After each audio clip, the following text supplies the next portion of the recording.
Why vulnerability is your relationship superpower.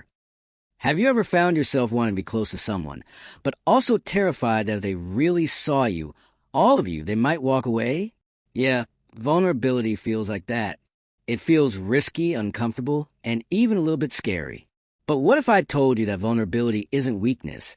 It's actually your greatest strength in building a deep, lasting, and emotionally safe relationship.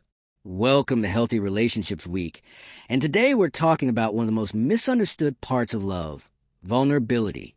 What vulnerability really means. Let's start here. Vulnerability is not about oversharing, crying in public, or exposing every secret you've ever had. It's about being real. It's about saying, I'm scared. I need reassurance. That hurt my feelings. I care about you. It's about being brave enough to be seen, even when you're not perfect, because that's where real connection lives. The power of emotional openness. You see, love thrives in truth. When you hide behind walls, your partner can only love the version of you that's safe, not the real you. But when you allow yourself to open up, something beautiful happens. You give your partner permission to do the same.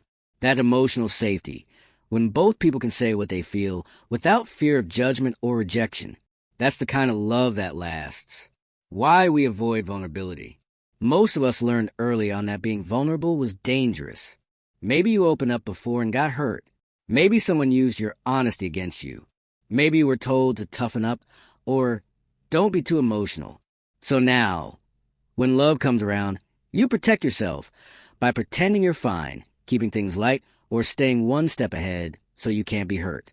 But here's the truth. That armor might keep you safe, but it also keeps you alone. How vulnerability builds connection. When you share what's real, your fears, dreams, insecurities, and even your mistakes, you're saying, I trust you with my heart. And that trust is magnetic. It draws people closer, not away. Imagine this. You tell your partner, I felt a little left out when you didn't include me earlier. That's a moment of vulnerability. Instead of starting a fight or shutting down, you invited understanding. Now your partner can respond with empathy, not defense. That's how small, honest moments turn into emotional intimacy. Vulnerability requires boundaries. Being vulnerable doesn't mean telling everyone everything. It's about choosing when, where, and with whom you open up. You can be vulnerable and still have strong boundaries. In fact, boundaries make vulnerability safer. Because you know you're sharing your truth with someone who has earned your trust.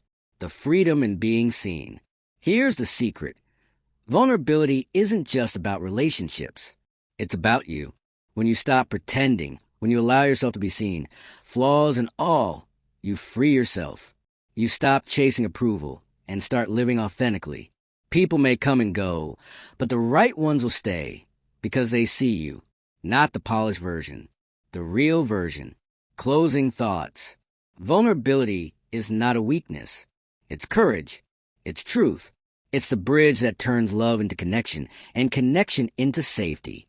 So, if you've been holding back, today's your reminder. Let someone in. Not everyone. Just the ones who've shown they can handle your heart with care. Because love isn't about who impresses you the most. It's about who makes you feel safe enough to be yourself. That's your superpower. Outro. If today's message spoke to you, don't forget to like, share, and subscribe. And join me tomorrow for the final day of Healthy Relationships Week, where we'll talk about building a love that feels like peace. Because love should never feel like chaos. It should feel like home.